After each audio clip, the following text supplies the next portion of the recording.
আজকে রান্না হবে বন্ধুরা চিকেনের কালো ভুনা। চিকেন বাটা শেষ। এখন আমি পেঁয়াজ দিয়ে দিলাম, এখন আমি আদা রসুন দিয়ে দিলাম এর সাথে। এখন আমি মরিচের গুঁড়া দিয়ে দিলাম, এখন এর সাথে হলুদের গুঁড়ো অ্যাড করলাম। এখন আমি এর সাথে টমেটো অ্যাড করলাম, এর সাথে এখন আমি মটরশুঁটি অ্যাড করলাম, এটা অপশনাল। গরম মশলার গুঁড়ো অ্যাড করলাম, জিরার গুঁড়া দিয়ে দিলাম। এখন এর সাথে আমি মাংসটা অ্যাড করলাম।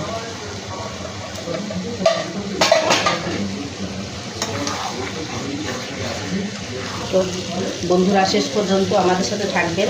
এখন আমি পানিটা অ্যাড করলাম।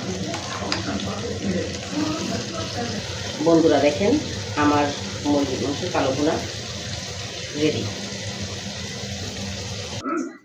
তাইলে আমার আজকে যেই রেসিপিটা বানাইছে সেটা আমি একটু টেস্ট করে নিলাম। অসাধারণ হয়েছে বন্ধুরা। আপনাদের যদি ভালো লাগে তাহলে অবশ্যই লাইক আর একটা সাবস্ক্রাইব করে দিন।